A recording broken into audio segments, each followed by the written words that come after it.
wake up. It's 5, and we're live. Oh, is this thing on? I don't care. I want him to hear. This is the Pregame Show, your early morning shot of sports on 95.7 The Game. Come on!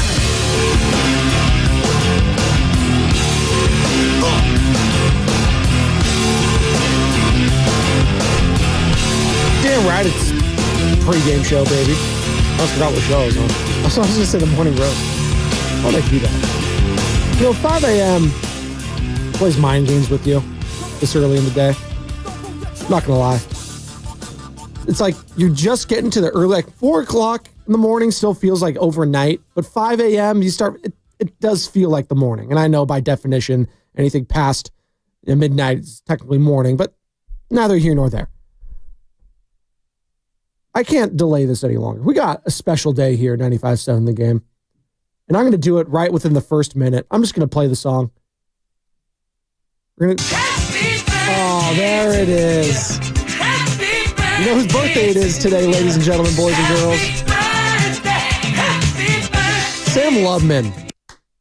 Happy birthday, bud. Producer extraordinaire for the morning roast. Also, might as well be the producer extraordinaire here in the morning time for the pregame show, but also host of Garlic Fries and Baseball Guys podcast. You can find that wherever you find your podcast alongside Joe Shasky. They just have the latest one on the signing of Willie Adames when it comes to the San Francisco Giants. So happy birthday, Sam Lubman. Happy birthday, buddy. There you go. That's the great Sam Lubman. And I'll back off because, he's not a big birthday guy, which is okay. I'm not a big birthday guy either. So I'm right there with them. Once there's like a 3 or greater number that starts off the age, the birthdays just stop being fun. Oh, well, the birthdays were never really fun for me. I didn't really like being the center of attention that much when it comes to that stuff. He says on his own show. I do. But you know what? It's a little different. Yeah, I walked right into that one. I'm not going to lie. I can't even pivot from that one. 888-957-9570. Speaking of me being the center of attention, if you'd like to talk to me, 888-957-9570. That's the number to call or text. The phone lines are now officially open. And you can hit us up on Twitch, Twitter, or YouTube, all powered by First NorCal Credit Union. Go ahead and search 95.7 The Game. Like and subscribe there. Also, be sure to download the Odyssey app. Again, free. Free. You notice a theme here? All this stuff is free. I don't want any excuses. It's free, baby. Download it. Favorite 95.7 The Game and thousands of other stations. Again, free. Okay. Yesterday was weird. Not going to lie. The energy after a 49ers victory was very peculiar. Very weird, very odd. On one hand, you feel great if you're a Niner fan because it's like, we just need to stop losing. Just for the mentals. But on the other hand, it's just like, yay, great. The Seahawks won, the Rams won. Got Thursday Night Football against the Rams now. You start looking to the future and it's just like, okay, we got to win, but is that going to do anything for our chances? Now, season's not over yet. You got the Rams, you got the Dolphins, you got the Lions, you got the Cardinals. That is what remains for the San Francisco 49ers. They have to win out. Point blank, that's it. You got to win out if you want a chance to win this division. Now, it doesn't look bright. It doesn't look like it's going to happen, but it could. But 49ers fans are used to not that. They're used to, we win the division, and if anything, we're going to rest the last week of the season like last year. We win the division, and we're so much far ahead of everyone else in the division that we don't even have to worry about it come October and November. Well, that's not the case this year. You lost the Super Bowl. You had a tumultuous offseason. You've had a tumultuous regular season, and you're scratching and clawing just to get back to 500. And you beat a team that is winless on the road and just fired their head coach in the Chicago Bears. So I understand why fans are a little like, yay, we did it. Yay! I get it. But also, taking a step back here, this season has been such a cluster bleep that if they somehow were to sneak into the playoffs, Again, I said this a couple weeks ago, and people were like scoffing, like, they were just in the Super Bowl.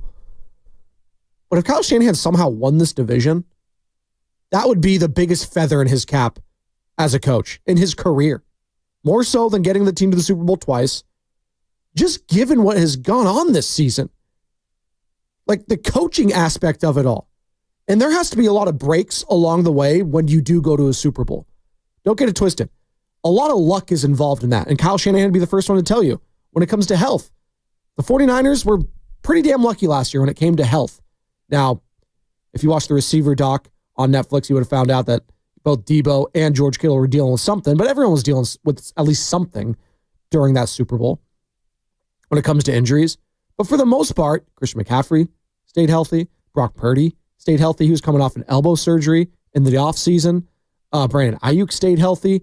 So all of your main guys that were either first, second team All-Pro last year or an MVP candidate, in this case, in Brock Purdy, stayed healthy. That hasn't been the case this season. Christian McCaffrey has not been healthy. He's out now. Jordan Mason, even your backup is out. Even your backup's backup is out. I mean, you have to laugh at it at this point because it's that absurd. But you get what I'm saying here. You get what you're picking up what I'm putting down, right? If Kyle Shanahan and the 49ers were somehow to win this division, it would easily be the best coaching job. I'm not going to say of all time in the Bay Area. That's a little strong because we've had some like legit like championship winners. I think of Bruce Bochy. I think he is vastly underrated when it comes to some of his championship runs, specifically in 2014. That might have been a masterclass.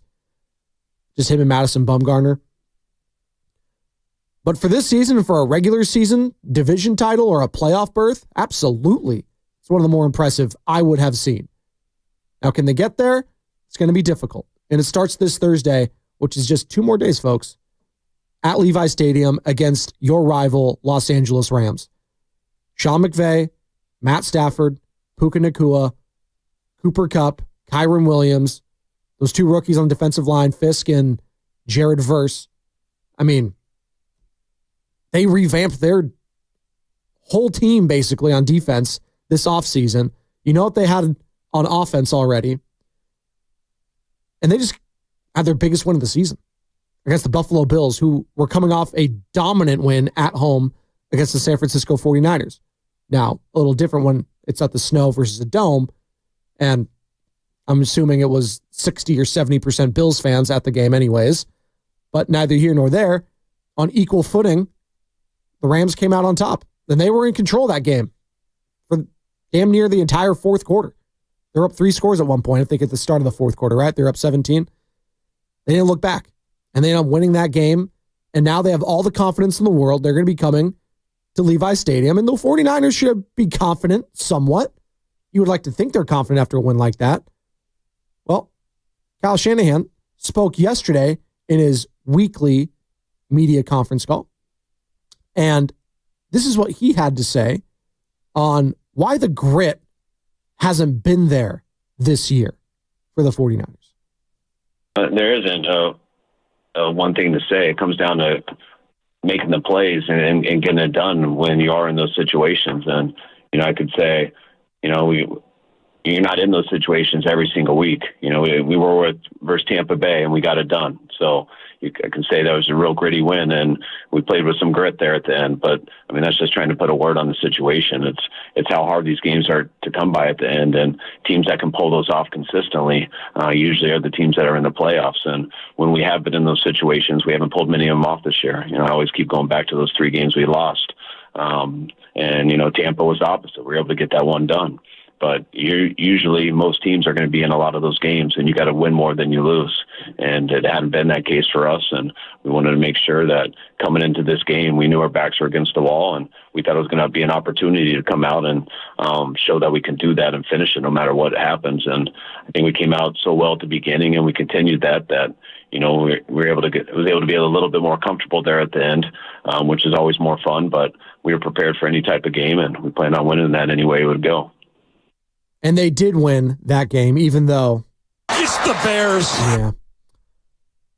49ers fans, are you still emotionally invested in this year's team? That's my question this morning. Are you emotionally invested in this 49ers team this year? 888-957-9570. Or have you checked out? The Warriors, they're playing a little bit better. They just got a big win over the Timberwolves. It's early on in their season. Let's just, we're on Warriors mode. Oh, hey, I'm just paying attention to what's going on with the Giants in the hot stove. We just signed Willie Adames. We re-signed Matt Chapman. I mean, hey, Kyle Tucker. I woke up from a text from Joe Shasky. Oh, Kyle Tucker, he's could potentially be on the move from the Houston Astros. Shasky would love him. I mean, who wouldn't? He's a hell of a player. So, are you just emotionally checked out with this 49ers season? It's pretty simple. 888-957-9570 is the number. And I don't blame fans if you are. That doesn't make you less of a fan. It doesn't make you, oh, you're the 49er faithful and you're the lack of the. I used to joke about that. And the unfaithful, I think caller called it yesterday. That was pretty good. But sooner or later, everyone's faith, in a team, and I'm not going super religious here. Shout out Christmas approaching, shout out Hanukkah. The faith gets put to a point where it's just like, I emotionally, I can't get hurt again. So I'm either going to be watching the game as a cynic or zero expectations. But with that win over the Bears, you have a short turnaround. And the benefit of a short turnaround, especially on Thursday night, is you can't dwell, whether it was a big win or a big loss. You can't dwell on it for too long. You have to be focused and ready to go within a couple days' time. And for a fan base that hasn't been able to enjoy a win in damn near a month prior to this past Sunday, it's kind of like, oh, great, we won, but now I can't really enjoy it because we're right back at square one and we're going up against the Rams. Or you can say that's good, right? You could say, I don't have to dwell on this win. We win on Thursday. That's 2 in a row. All of a sudden, we're back at 500. Maybe we're not dead yet. Maybe we're not. So maybe, just maybe, this Thursday night football game in a weird way came at the perfect time for the 49ers. You could say, Spadoni, how could you say that? And injuries have already been a plague upon this team this season. Now you have a short week. Don't have Gorendo probably. You're going to be relying on Patrick Taylor Jr. potentially as a starter. How's that going to look? I have faith in Kyle Shanahan when it comes to running backs. I do. Now, drafting him is one thing. And Gorendo looked like he was going to be finally a pick that worked out when it came to the draft. But of course, he got the sprain on his foot. Kyle Shanahan, by the way, talking about Patrick Taylor Jr. as a potential running back starter this week. We look for guys who have the ability to make your team. And in order to have the ability to make your team, you got to have the running skills that we like, to where we feel if your opportunity ever comes that you're going to be a tough runner who hits the right holes and fights for yards. And also, if you can't make one of those top two positions, how well you can help on special teams. So he had done both of those things in his career at Green Bay, and he's been doing them for us since he got here. And, if Isaac can't go, it'll be his opportunity. And I think as you guys saw him run yesterday, or as we did earlier in the year versus Seattle, he's a solid good back. Speaking of Isaac Gorendo, Kyle Shanahan, again, this is Kyle Shanahan speaking yesterday to the media on his weekly conference call. Will Isaac Gorendo be able to go this Thursday against the Rams? One of the ideas I have is what I told you guys. He's got an ankle sprain and definitely couldn't go today. So we'll see if he can go on Thursday, but definitely can't go today. It's a quick turnaround, so we got to evaluate him hard each day. I'll be surprised if he does much tomorrow, but hopefully Thursday will be enough time for him. 888-957-9570 as my computer monitor just crashed. So if you are texting in, great. Also call in, because I can't currently see my screen right now. So we're just fighting through it. We're fighting through adversity. Just like the 49ers are fighting through adversity during the season, I will too. Just the kind of guy I am. Can't even look at the Comcast Biz text line right now. Just call in. I want to hear your voices anyways. Oh, by the way, I heard I got Chris in San Jose. I saw him. He made the Twitter page, Sam Lubman. Did you see that? They quote tweeted Chris in San Jose calling into Willard and Dibbs. My guy's cheating on me? Hey, it's one thing if it's the morning roast, maybe Steiny and Goo, but Willard and Dibbs, Chrissy, that's too late for you, bud. You got to stick to the morning time. All right. And you can't be branching off into uncharted waters here. But my guy made the 95.7 The Game Twitter page. He's probably made it more times than me, to be honest. I mean, we're not quote tweeting this show. It's just why? Yeah, we don't need to. We need to quote tweet anything. If anything, just tweet at me and I'll retweet it. At Spadoni_Joe. Because why not? So we'll see with Isaac Guerrero. Patrick Taylor would get the start. And what we haven't really talked about, and me specifically, in regards to this game, it was mostly offense we broke down yesterday and some defense. But the defense has been much maligned, and I think unrightfully so this season. I think it has been great. I don't think it's been their strongest suit. I also think they're just dealing with way more serious injuries on that front than what the offense of the 49ers has gone through. I mean, Nick Bosa is a generational talent, DPOI. He's been out. Javon Hargrave out for the year. Fred Warner's playing on a fractured ankle.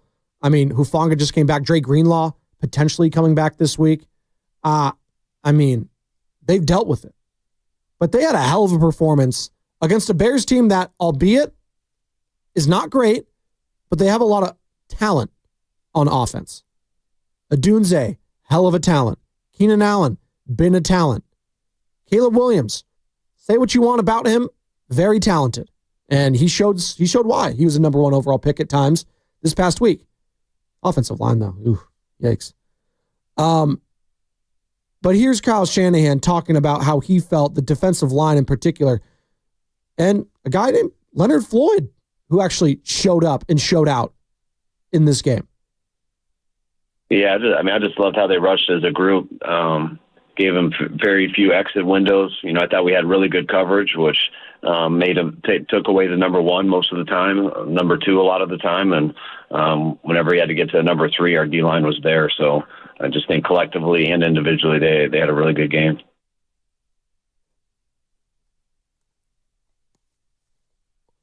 What at 888-957-9570? What is the position group that you're focused in on these last 4 games that really needs to prove themselves for you to feel good about them going into next season?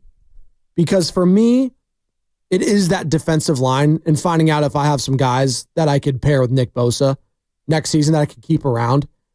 Because it does feel, and I know they had a good win, it does feel like it does need a total rebuild on the defensive line. And I know Shasky and Bonte have talked about the scheme and all and stuff. So it's not so much the scheme for me, it's just players.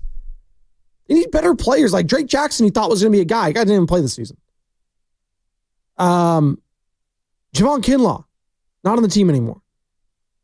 Eric Armstead, he's gone. Forrest Buckner, he's been gone. Can they get someone else opposite of Nick Bosa? We thought Leonard Floyd was going to be that guy this season, and he's been solid. He's been okay. But he hasn't been what we thought he was going to be when it came to that. But also Nick Bosa's health, hasn't been what we thought it was going to be. And part of that is because he's been asked to do a lot more this season. The workload has been all time for him as far as when it comes to the NFL. And part of that is when you're dealing with that heavy workload, you're going to get hurt because your body just isn't used to that. And we'll see if Nick Bosa comes back this season. It's week to week. They've been monitoring it week to week. We'll see if Trent Williams comes back this week. We'll see. As, our guy Zach Taylor likes to say, I love that drop. It gets me every single time. We'll see. Yeah, we'll see. We're not there yet. Speaking of the Bengals, and that's head coach of the Bengals, Zach Taylor. Did you guys see that blocked punt yesterday in the Monday Night Football game as the Bengals take out the Dallas Cowboys? So, I don't think I've ever seen this before. The Cowboys block, at this point it's tied 20-20, by the way, in the fourth quarter. The Cowboys block the Cincinnati Bengals ball, but the Bengals get it back after a Cowboys player touches the ball a second time. Now, if you touch the ball a second time as a player after it was blocked, the ball becomes live. Now, everyone's going to be remembering the famous Leon Lett play. Again, happened with the Cowboys. I believe it was against the Miami Dolphins way back when was that Thanksgiving? Yes, yeah, I wasn't even alive when it happened, or if I was like 2 or 3, but you see the play every single time. But that's like the last time you can even remember something like that. But I was watching the replay. I was like, wait. It's first down. They came up short of the first down. How did that do? And then I had to really examine and look because I was playing without audio. And then the Cowboys player touched the ball. I lost. I'm out. Yeah. That's a way to be basically done for your season right there, Dallas Cowboys. They're done. That was the game. I mean, they had faint hope anyways, kind of like the Niners. It's over now. It's a wrap. Night. It's a wrap. Thank you, Priest. How's Priest doing? Has he been calling in lately? No Priest in Palo Alto? I'm going to back off. Oh, he's backing off. Okay. All right. Just worried about you, Priest. Here's Kyle Shanahan talking about whether they've moved on from the Bears win or not. No, we don't ever address that on a Thursday night game. Players do all rehab and stuff today. The coaches come in and we put it to bed as coaches to correct our mistakes and everything, but we do it a lot faster than we normally do because right now it's in our mind it's already Tuesday afternoon as coaches, and in a few hours it's got to be Wednesday afternoon because we got to get into the third downs and nickel and everything, and so we have everything ready for the guys tomorrow. It's kind of a crammed week, and kind of gotten used to it over the years on these Thursday night games. It's a tough 4 days, but it can lead to a really fun 3 days if you handle your business right. Will the 49ers be able to handle their business this Thursday? Well, they're going to have to do something they've only done once this season, and that's beat a team that had a winning record heading into it. They did that against the Seattle Seahawks way back in the early part of the season. Was that week 6? And they do it this week. You can beat the bad teams. We get that. You can beat the bad teams, 49ers. That's great. But when it comes to the average to good teams, you struggle against them. And this is a divisional rival. This is a team that's coming off the best win of their season easily. You're coming off a good win. You're feeling good. You're feeling, like, hey, maybe we've got some momentum. Go out and prove it. You're at home. And I know you lost to the Rams at home last year. I don't really count that one. When's the last time prior to that when the 49ers had their actual starters and starting quarterback in there that the 49ers have lost to the Rams at home? I need to look into that because it's been a while. It's been a while. Is that stained? Was that back when Todd Gurley was still a running back? It can't be that far back. I'm trying to think here. Did Jared Goff win at Levi Stadium? Might have been back in the Jared Goff era. I mean, if Todd Gurley was there, right? It had to have been. So we'll get on that. We'll get the crack staff on it, a.k.a. me in the break. 888-957-9570. Good morning to all of you just getting off work, getting ready for work, getting ready for school. Happy holidays to all of you. It's the pregame show, Joe Spadoni. You got me for the next, 38 minutes before handing it off to Bonte Hill and Joe Shasky of the Morning Roast. They got Brian Baldinger joining them at 7:30, as he does each and every Tuesday at that time, courtesy of the River Islands guest line. Baldy breakdowns at 7:30, breaking down this win with the Chicago Bears and previewing this game against the Los Angeles Rams on Thursday Night Football. I can't wait. And we're going to have all that coverage leading up to the game, after the game, all of it, again, right here on 95.7 The Game. Speaking of which, we'll get back to the 49ers. Something took place over the weekend. I think it was on Friday, but we just didn't have a chance to react to it. And we played the drop yesterday of John Heyman. And for those of you who don't know John Heyman, then I don't know, you've probably been living under a rock. John Heyman, though, Odyssey, MLB insider here, and also, does work for MLB Network, New York Post, very tapped in Major League Baseball insider. And yeah, biggest flub he's probably known for is the Arson Judge tweet. And what are you saying? Arson Judge? Well, a couple of years ago, during the Aaron Judge free agent sweepstakes, the Giants thought they were in on him. And apparently John Heyman did too, so much so that he tweeted Arson Judge to the Giants, meaning Aaron Judge. Ended up not happening. He prematurely shot his wad there and, turned into an internet sensation, and Arson Judge became the thing. And Aaron Judge obviously ended up signing with the Yankees. We all had a blue Christmas. Shout out Elvis. It was sad times. But John Heyman has been known for that for quite some time. Well, Here's John Heyman on WFAN, another one of our sister stations over in New York City, home of the Yankees. And, John Heyman has a lot of insiders do. Adam Schefter, Adrian Wojnarowski is doing it, Sham Charania. They're tight with certain agents, and that's how they get a lot of their scoops. And John Heyman has been known to be tight with Scott Boras, one of the big shot, if not the biggest shot when it comes to agents in Major League Baseball.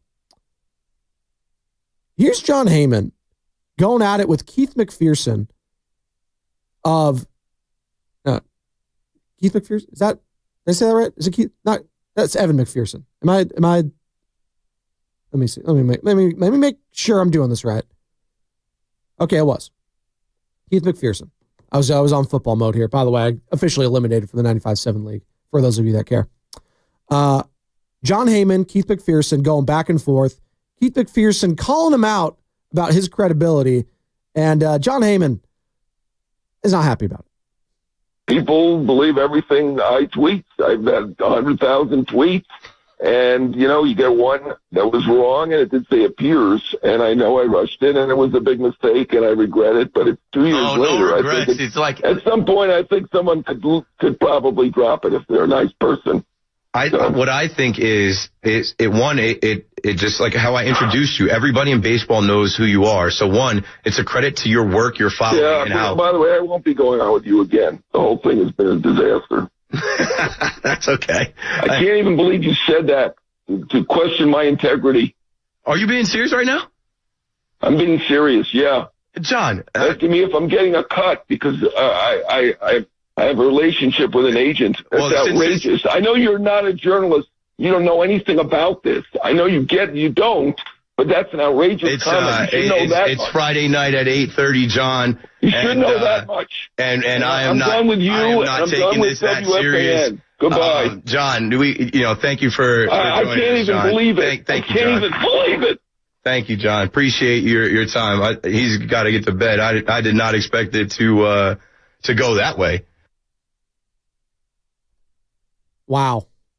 I'm going to have thoughts on that on the other side, but I know people want to poke fun and make fun of John Heyman, and it's easy to, the arson judge thing, and yada, yada, yada, and some of his tweets are outrageous, and I get that. But Keith McPherson, out of line here. Going out of guys' integrity, questioning that, his, being in the pockets of an agent, even if you were joking, first of all, say it in a joking-like manner. It sounded matter of fact when he was talking about it. But we're up against it. We'll get into it on the other side.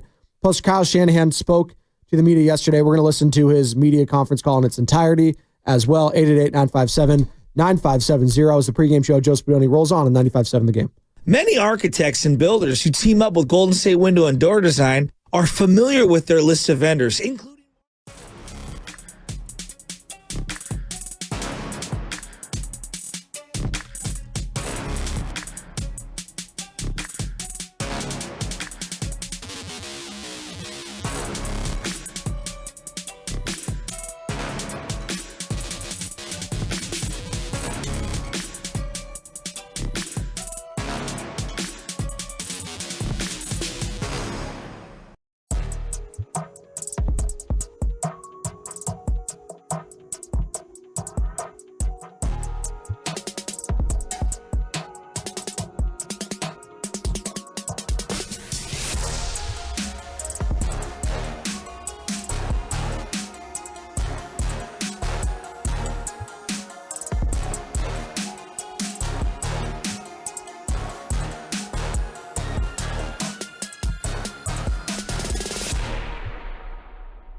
Dub Nation, it's Andrew Wiggins. You're listening to the Pregame Show with Joe Spadoni on 95.7 The Game.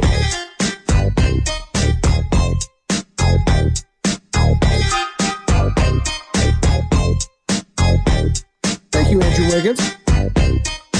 And yes, I see my camera is off for Zoom. Sam Lubman. I'm fixing it right now because I had to restart the computer because this one's been crashing for some reason, and I don't know why, but well, maybe I should know why because it's just what happens around these parts. But you know what? We got our crack staff on it in the back. We got our guy Justin on it. He's down bad. He's a Yankees fan. He's just, Juan Soto. I still can't believe that contract. It's outrageous. It really is. I'm not going to go full Anakin Skywalker and say it's outrageous and unfair because what is fair in life? But almost $800 million? Jeez. Must be nice. Kyle Shanahan, speaking to the media yesterday in his weekly media conference call, sat down, talked shop, talked injuries, previewed the Rams, all that and more right here. Take a listen. All right, guys. Injuries from the game. Ben Barch ended up having a high ankle sprain. Most likely will go on IR later this week. Isaac Garendo, foot sprain. We'll evaluate him over next few days, see if he's got a shot. D. Winters, ankle day-to-day. And Malik Mustafa, chest, shoulder. He's day-to-day also. That's it. Kyle, is the plan still to have Dre Greenlaw be able to play on Thursday night? There's a chance to. We'll see. I haven't talked to him yet, so we'll see when he gets in here tomorrow how he's feeling, how practice goes Tuesday and Wednesday, and make our decision then. Kyle, do you have updates on Nick Bosa, Trent Williams, the other guys? Yeah, Nick Bosa still in the same situation. We'll evaluate him as this week goes. Trent no different. Aaron Banks cleared the protocol, so he should be good to go. And Flanagan Fowles, he's also still day-to-day with his knee. After looking at the film, how did you feel Talanoa Hufanga did out there with Malik Mustafa?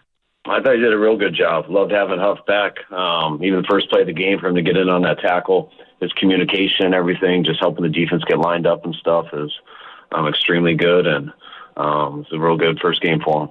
Kyle, what went into that decision? How difficult was it to go with Malik as a starter over Jair Brown? Just how Malik's been playing. I think he's been playing at a higher level. He's been one of the better players on our defense, I think, here over the last month or so. So it's nothing against Tig. We still want Tig to be out there, but when we had to make a decision, we kept Mustafa out there. Do you feel like Jair Brown's production on the field or play on the field is maybe, I know he played really well last year. Is it up to that standard, or is it a little bit less? No, I think it's the same as last year. I think Tig's playing like a good starting safety. Huff's, been our guy there and has done some big things when he's been healthy, as everyone knows with Huff. And Huff had a great week of practice, and we wanted to get him on the field, and we had to choose one guy to come off. So we felt Mustafa had earned that, over this play the last month to stay out there, and we're good with our decision. Kyle, obviously Brock is fine. He talked about that kind of strange hit he took at the end of the game. He went back in. There's no problem with him at all? Yeah, no problem at all. You talk that way, play after it, he seemed fine, but you never know until the next day. And but trainers talking to him and stuff, he felt good, and no lingering issues from that play. The defensive line to Caleb Williams quite a bit. What did you see from the defensive line in their production? It seemed like they were performing pretty well. Yeah, I just loved how they rushed as a group, gave them very few exit windows. I thought we had really good coverage, which made them took away the number one most of the time, number two a lot of the time, and whenever he had to get to number three, our D-line was there. So I just think collectively and individually they had a really good game. It seems like Patrick Taylor might be forced to start. Obviously, you didn't necessarily view him, I'm sure, in a starting role, but you know how this goes. What attracted you guys to him in the offseason and led you to acquire him? We look for guys who have the ability to make your team. And in order to have the ability to make your team, you got to have the running skills that we like, to where we feel if your opportunity ever comes that you're going to be a tough runner who hits the right holes and fights for yards. And also, if you can't make one of those top two positions, how well you can help on special teams. So he had done both of those things in his career at Green Bay, and he's been doing them for us since he got here. And, if Isaac can't go, it'll be his opportunity. And I think as you guys saw him run yesterday, or as we did earlier in the year versus Seattle, he's a solid good back. Isaac, after the game, didn't have a boot on. It seemed like he if any, was putting his shoes on, like there was no problem, but sometimes I guess the next morning is more difficult. That is he like 50-50, you think, or do you have any idea for Thursday? The only ideas I have is what I told you guys. I mean, he's got an ankle sprain and definitely couldn't go today. So we'll see if he can go on Thursday, but definitely can't go today. It's a quick turnaround, so we got to evaluate him hard each day. I'll be surprised if he does much tomorrow, but hopefully Thursday will be enough time for him. And Kyle, with Juwan Jennings, what strikes you most about his progression at split end, and what have been some of the coaching points that go into that? I mean, just lining up in some different spots, and he still says it's different verbiage and everything. He's listened to certain words and stuff that tell him to do things and where to line up and everything for his whole time here. And then when you move to a position he hasn't ever played before, it's just completely different verbiage and stuff on how to get him lined up. Some of the spots in the field he's at, but Juwan he does it like he does everything. I mean, Juwan goes as hard as he can in every single situation. Doesn't matter whether it's the ball's in his hands, he's running a route or he's blocking. Doesn't matter whether it's a deep throw, an underneath throw in practice or in games. Juwan is always just going 100 miles an hour and playing as physical as he can. In this compacted time frame, have you already put the Bears game to bed with the players? Have they seen everything and you've gone over it with them? No, we don't ever address that on a Thursday night game. Players do all rehab and stuff today. The coaches come in and we put it to bed as coaches to correct our mistakes and everything, but we do it a lot faster than we normally do because right now it's in our mind it's already Tuesday afternoon as coaches, and in a few hours it's got to be Wednesday afternoon because we got to get into the third downs and nickel and everything, and so we have everything ready for the guys tomorrow. It's kind of a crammed week and kind of gotten used to it over the years on these Thursday night games. It's a tough 4 days, but it can lead to a really fun 3 days if you handle your business right. What was your sense mentioned last night that it had been some time since you had players speak at the team meeting on Saturday night, but that you had asked Deebo and Brock to speak. Kind of what went into that decision, and why did you think it was important? I mean, just trying to change it up. Sometimes I'll have somebody speak differently and just to switch up the routine a little bit. But I mean, when you ask guys to speak, you want to make sure it's guys that people truly respect and they respect how they play and how they carry themselves and how important the job is to them. And those are two guys we got a number of guys like that on our team, but those two guys, I just know how much our team respects them on and off the field. What was your sense last week watching the new guy, Abanikanda, practice, just as far as, how quickly he would be able to get into the mix if you needed a third running back? I mean, he's meeting with Bobby and everybody extra. He's getting his reps on the field. We script it all, so it comes along out there, but that's more in the meeting room and everything, just being able to line up and do everything we ask. And, his opportunity is getting closer, especially Isaac getting banged up. So you always got to have three guys in the building in case situations like this happen. And hopefully it doesn't have to come to that, but if it does, we expect him to be ready. Kyle, how do you feel about Thursday Night Football? It's arguably the biggest game to date when we're talking about the 49ers playing the Rams for NFC playoff purposes. You're having to do it on a 72-hour turnaround. When I ask you, I don't think I feel sorry for you or Sean McVay, but I do feel for like Grindo or Troy Greenlaw on the other side of Puka Nacua or Cooper Kupp. What are your thoughts on TNA? I mean, I think there's good things and negative things to it. I think that's why the players all kind of like it. It's also when you're hurting from the Sunday game. Sometimes it's why guys can't go on the Thursday game where they could go on Sunday. It just kind of depends on how the day went before and how they're going. But I think when you are feeling good and you're able to pull it off, I do think the guys really appreciate the 3-day bye week. You don't get many breaks in this league. With all you only getting one bye week and one bye week in 17 weeks isn't enough. So I think sometimes it's crucial to have these Thursday night games because it is great for the mental and for the health physically for guys to get away for these 3 days. But it is always such a huge challenge when guys are banged up that they're just not ready to go on 4 days rest where they could be on 7. So it's got its pluses and minuses to it. Now, you said, I think I'm representing this correctly, but you said last night, this team is filled with gritty guys, and a lot of those guys are your best leaders, but you felt like sometimes that grit or whatever hasn't been there at the end of games. You've been doing this a long time. All teams are different, dynamics are different, but can you put your finger on maybe what has been missing or why that has been? There isn't one thing to say. It comes down to making the plays and getting it done when you are in those situations. And, I could say you're not in those situations every single week. We were versus Tampa Bay and we got it done. So I can say that was a real gritty win, and we played with some grit there at the end. But I mean, that's just trying to put a word on the situation. It's how hard these games are to come by at the end, and teams that can pull those off consistently usually are the teams that are in the playoffs. And when we have been in those situations, we haven't pulled many of them off this year. I always keep going back to those 3 games we lost, and Tampa was the opposite. We were able to get that one done. But usually most teams are going to be in a lot of those games, and you got to win more than you lose.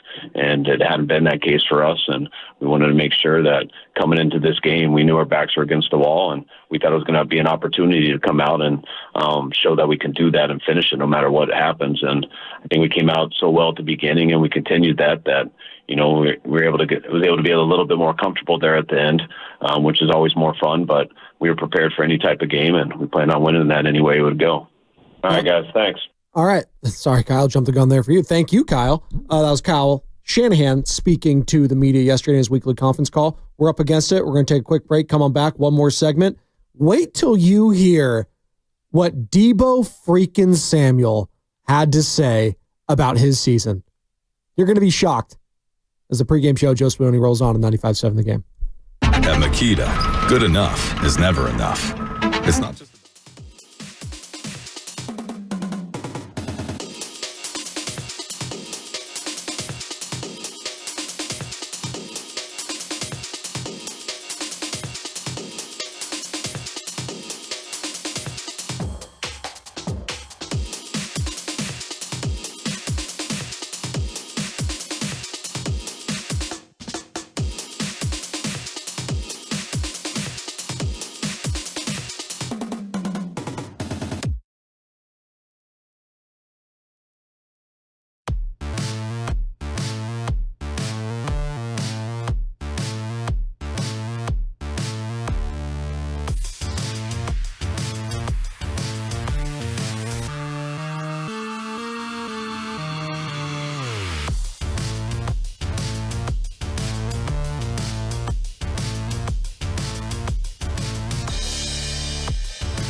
Nation, it's Kyle Anderson.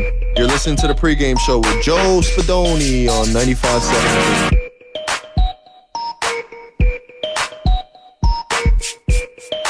Kyle Anderson's happy about that Juan Soto deal.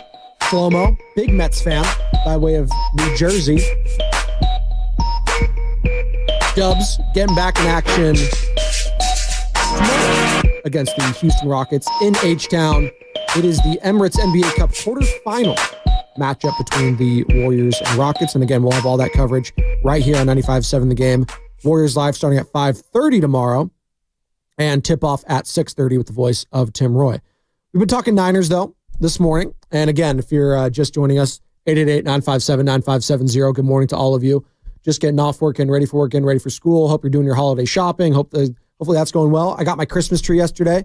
Smelling nice in the apartment. You got the good vibe. You got to get the real tree. Certain things through the artificial's fine, but if you need that scent, that smell of Christmas permeating through your living spaces, you need the real tree. And none of the fake, like they have those like icicles, like sensicle things, like none of that artificial. You got to get the real tree in there. Get the little pan on the bottom. You got to feed it with the water. You got to get all that. So I got my tree yesterday. Got to get some lights. Got to get the tree skirt. Then we're really rolling.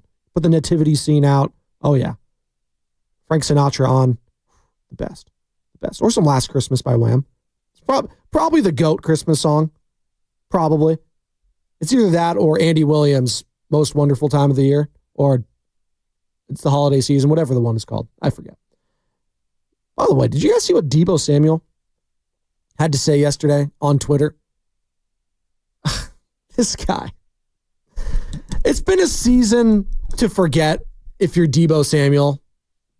It just hasn't been a good one. He's been relatively healthy for the most part. All season lows, I want to say, with everything that's going on this season. So he's played in and started in 12 games this season. He's been targeted 64 times. He's got 40 receptions for 533 yards. The rushing numbers, he's attempted 32 rushes and has 92 yards. He's not been good. If we're going to do it, let's just put the route on the table. Deebo Samuel has not been good this year.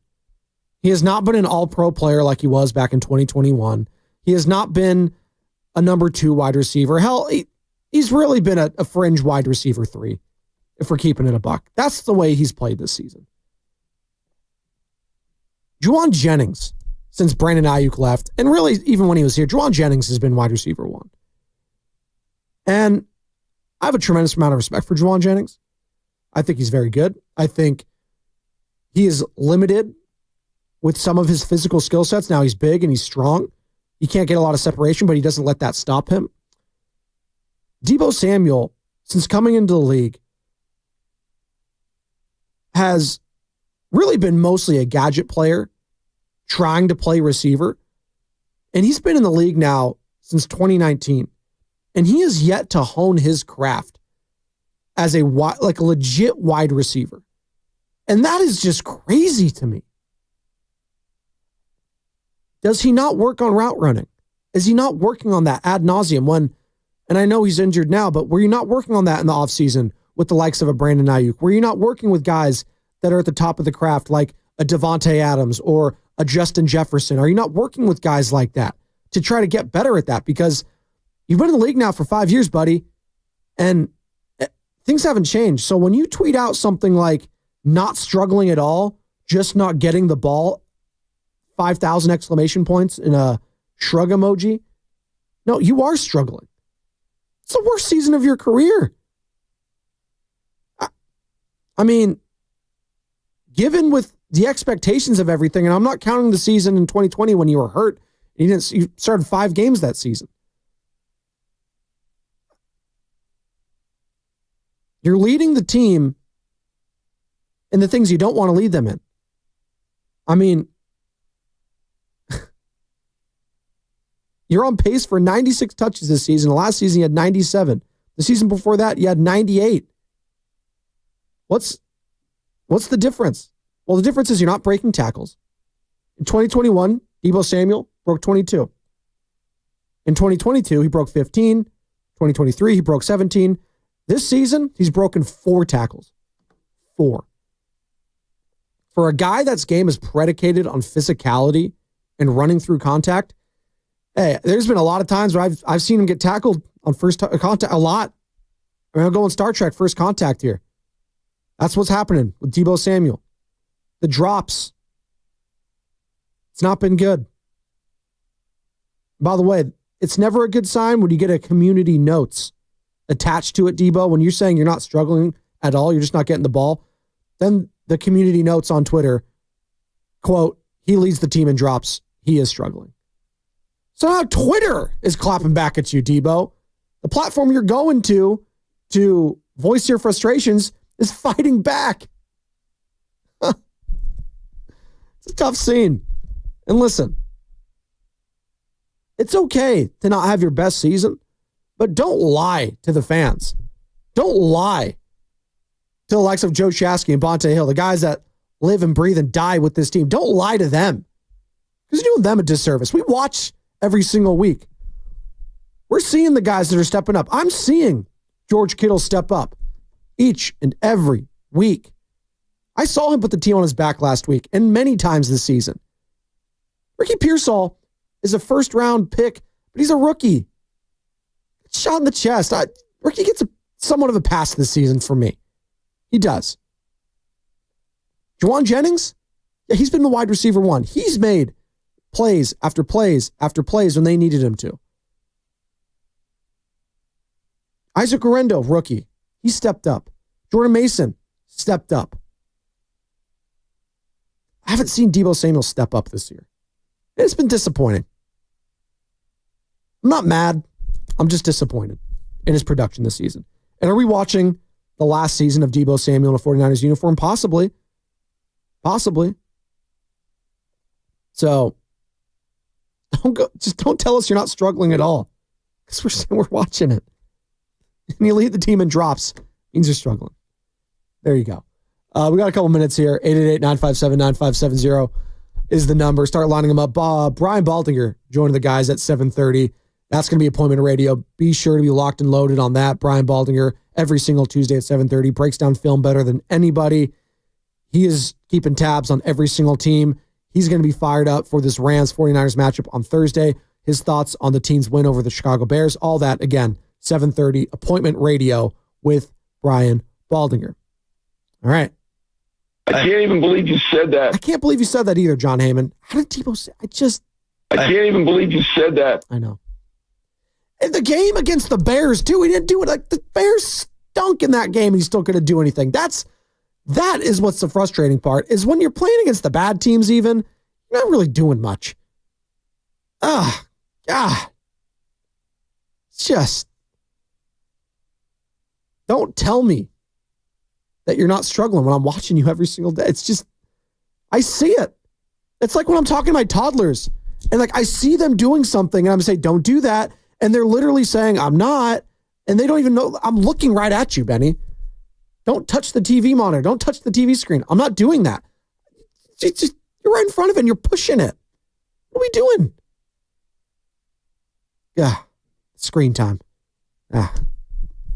We're going to a new parent. That's the thing you got to balance these days, the screen time. And I watched a lot of TV as a kid, but now they got the iPads, they got the tablets, I guess we're getting them a Nintendo Switch for Christmas now. God. That's about the age I got my Game Boy, I think. Like 5, 6. That's fine.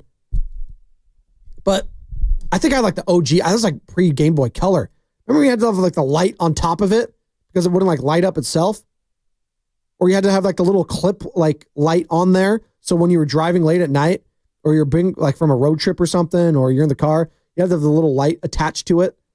Man, kids don't know how good they got it with these consoles, these systems that just light up on themselves, these LED screens. They're very bright. You got the 4K and everything. Now, I used to have a little incandescent freaking light bulb attached to my Game Boy playing Tetris.